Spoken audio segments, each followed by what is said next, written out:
anyway, here I am on the Tiger 900 GT Pro, of course, just taking it back in some pretty heavy traffic, it's got to be said.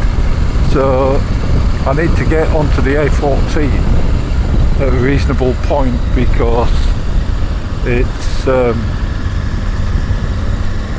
got lots of roadworks and I need to avoid them like the plague.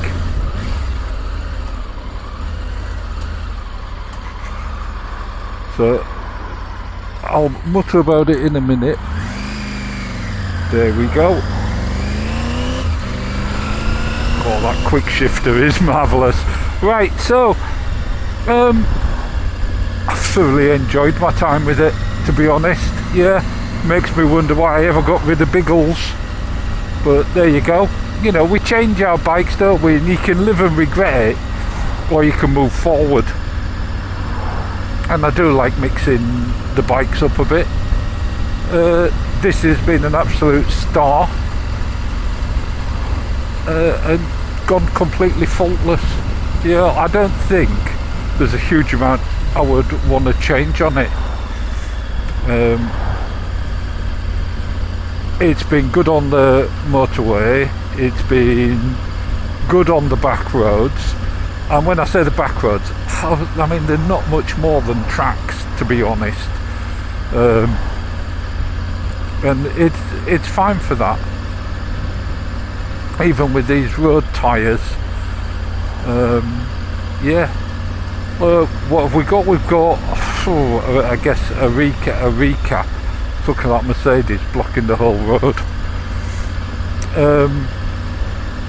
106.5 brake horsepower, something like that. Still haven't bothered to check the Newton meters of torque. Think it's about 90. So it's up a little bit on the previous model. Yeah, previous years. It's got a few other changes, of course, as well, which I've discussed. And it's got a centre stand. Yeah, absolutely marvellous. And I guess, essential if you're touring on any bike. So, given that most people tour on lots of other bikes as well, you'd think they'd put a centre stand on. Yeah.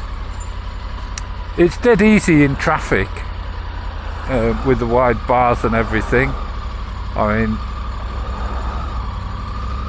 you know, the balance is just perfect. The mirrors, good for seeing out of. The clutch is light, though you don't need it much, because of that marvellous quick shifter. Yeah, seat height, 820 to 840 millimeters, depending on what setting you put it on. Yeah, because you can just flick it, there's a bar underneath the seat. I'm going to put my spot lamps on. Yeah, just to attract attention of anyone that might want to pull out on me. Obviously this one has got crash bars on and stuff, which you don't normally get. I can't remember how much they cost.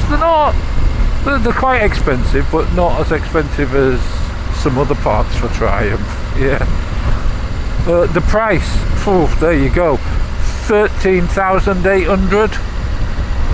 Yeah, it's a lot, isn't it? But you know, people will say, well, you can do most of what you do with a Himalayan. Yeah, but I couldn't do the motorway travel in the time to up. Me and Mrs. Tame, carrying Mrs. Tame shopping, or even my own sometimes. Yeah, the Himalayan would struggle, and I'd be having to service it every 3,000 miles or something. And I have heard a few issues with them, but I would like a Himalayan nevertheless. Yeah, so big is beautiful, as I say. What I'll do is, You don't need to see it on the dual carriageway, do you? No.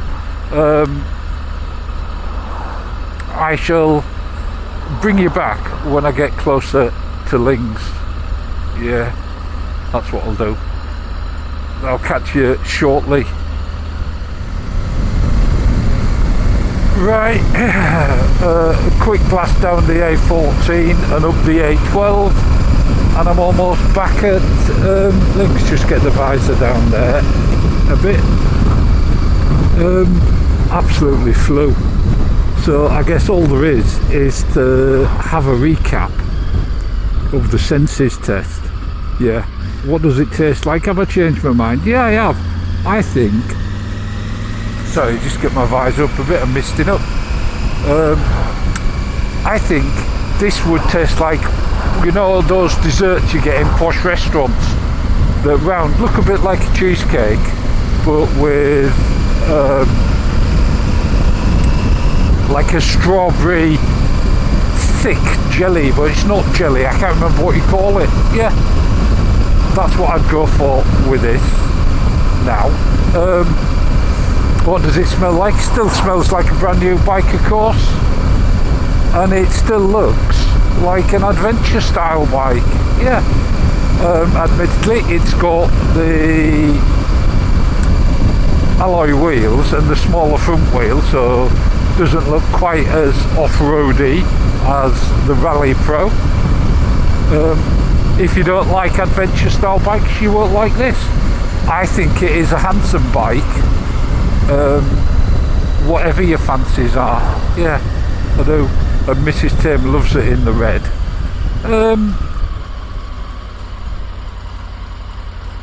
Then what? To touch and feel, top-notch quality.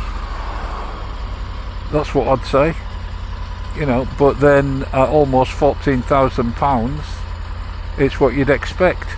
I mean, look at that dash now here, low fuel, I've got 42 miles. Couldn't have timed it any better, really. Marvellous. Yeah, touch and feel, everything works exactly as it should. It feels good quality. So yeah, sound. Oh, it's that triple engine. It is wonderful, isn't it? Listen to that. Oh. Yeah, you know, you don't want an over loud bike, do you, for touring? So from that point of view, it ticks the right boxes. Then we're down to the sixth sense. How does it make me feel? Comfortable, safe, makes you feel like you're going to get wherever it is you're going. You're in a commanding position on the road, high up, you can see round hedges and stuff like that. It handles like an absolute dream. The brakes work exactly as they should do. Everything's just tickety-boo, nothing to dislike,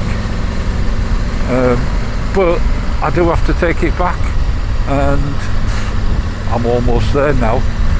So and I've done it with 10 minutes to spare, which is marvellous, isn't it? I bet Jake's there going, he's not coming back with it. Yeah.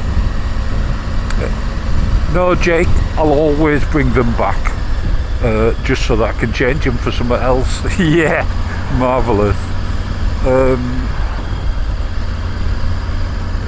But here we are, so get that indicator on.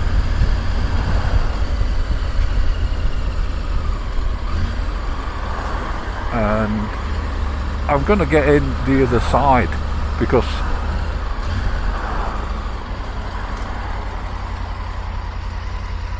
get round behind this car.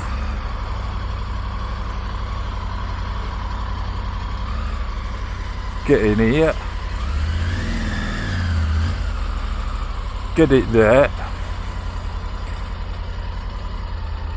Into neutral. engine off, ignition off. Thank you very much, Mr. Tiger. Side stand down. Over we go.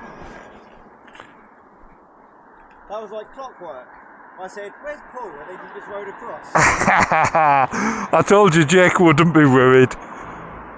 There we go. Look at that. Triumph Tiger 900 GT Pro. Marvellous bike. Thoroughly enjoyed it. Here at Suffolk Triumph. Yeah, marvellous shop. Ta-ta.